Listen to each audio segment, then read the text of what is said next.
Kalau kita tidak berani fokus 100%, sejatinya kita sedang membuang waktu sia-sia. Paling tidak, perjalanan pendewasaan iman kita sangat terhambat. Kita harus memilih sepenuhnya mengikut Tuhan Yesus atau tidak sama sekali. Jadi, kalau ada kesan seakan-akan kekristenan bisa menjadi bagian hidup atau sambilan hidup, maka itu adalah penyesatan yang tidak membawa kita kepada tujuan hidup kekristenan kita yang benar, yaitu keselamatan. Kita harus memilih Tuhan sepenuhnya atau tidak sama sekali. Oleh sebab itu, bagi kita yang mau, mari kita memilih untuk hanya memiliki satu dunia, yaitu dunia pengiringan kita kepada Tuhan.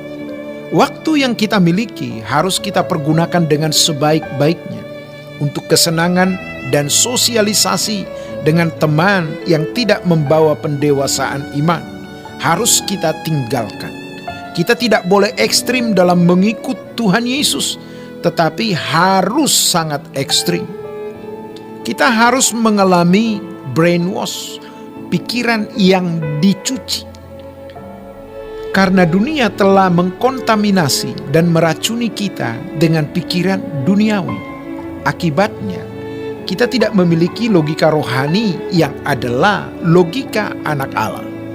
Dan itu bisa kita dapati melalui mendengar firman dan duduk diam di kaki Tuhan setiap hari. Membaca firman melalui buku-buku rohani dan renungan harian, maupun mendengar khotbah di CD ataupun media online, harus menjadi hal yang mutlak kita lakukan. Jangan nonton yang lain. Sekarang kita harus mengimbangi keruhnya pikiran jiwa kita oleh kontaminasi peracunan dari dunia ini dengan kebenaran firman Tuhan. Jadi proses perubahan pikiran atau transformasi itu harus berlangsung setiap hari. Dan Tuhan menyediakan sarana yang merupakan proses inti untuk mengubah cara berpikir kita, sehingga kita memiliki logika rohani. Nanti dalam perjalanan hidup kita mengenakan logika rohani, kita dapat menemukan kecerdikan pikiran dosa yang sebenarnya kecerdikan pikiran kita sendiri. Sebab kita punya kecerdikan untuk melakukan hal-hal yang menyenangkan daging dan ego kita dengan banyak alasan yang bisa kita susun. Di situ akan terjadi dialog.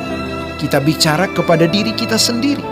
Dan ketika kita mengalami pembaruan pikiran, kita bisa menaklukkan kecerdikan-kecerdikan dosa di dalam pikiran kita, yang pada dasarnya itu adalah kecerdikan-kecerdikan pikiran kita yang tidak membuat hati Tuhan disukakan. Kecerdikan-kecerdikan pikiran itulah yang sering membawa kita pada pemuasan daging dan ego kita. Memang terlihat wajar karena sangat reasonable atau sangat beralasan, tetapi menyesatkan. Ironis, banyak orang tidak bisa mendengar suaranya sendiri. Dia tidak bisa membedakan mana logika rohani dan mana logika duniawi yang sudah merusak dan meracuni pikirannya. Kita akan semakin melihat dan tahu bahwa ada pertimbangan-pertimbangan serta bujukan-bujukan di situ. Dan sekarang kita mulai mengerti bahwa pohon kehidupan dan pohon pengetahuan yang baik dan jahat itu bisa berbicara mengenai hal ini. Sekarang tinggal sumber mana yang paling banyak kita asup, kebenaran atau bukan. Dan dunia ini memiliki begitu banyak fasilitas untuk meracuni kita. Oleh sebab itu, kita harus sangat ekstrim. Kalau dunia sangat ekstrim meracuni kita harus sangat ekstrim belajar firman untuk mengalami proses pemulihan dan kesembuhan. Itulah sebabnya dalam Yohanes pasal 17 ayat 17, firman Tuhan mengatakan, "Kuduskan mereka dalam kebenaran, firman-Mu adalah kebenaran." Kita harus mencari firman yang benar, yang murni. Dalam hal ini, kita bersyukur atas semua keadaan yang kita alami. Karena di situ kita bisa lebih mengoreksi diri. Kita bisa lebih memperkarakan hidup kita. Aku ini benar tidak? Masih ada niat jahat tidak? Masih ada niat busuk tidak? Masih ada niat yang memalukan tidak? Lalu kesimpulannya, kalau kita benar-benar di pihak Tuhan, tidak perlu ribut, tidak perlu gusar. Yang penting kita bisa membuktikan apakah kita melakukan firman Tuhan atau tidak. Apakah orang melihat kita berubah? Jadi, bukan dengan kajian perdebatan teologi yang tidak pernah ada titik temunya. Sebab dalam sejarah gereja tidak pernah ada titik temu perdebatan-perdebatan teologi. Tetapi kebenaran yang murni mengubah logika sehingga seseorang akan mengerti bahwa kebenaran yang didengar itu membuat dia mengenal Allah dengan benar. Mengenal Allah dengan benar yang dimaksud di sini adalah mengalami Tuhan, sehingga hidupnya drastis berubah. Harus drastis, sebab kalau kebenaran itu murni, maka akan ekstrim perubahannya, benar-benar ekstrim. Sebab kalau hanya menjadi baik masih diragukan, karena kebaikan-kebaikan manusia sering dipoles dari luar saja dan penuh dengan intrik, kemunafikan serta kamuflase.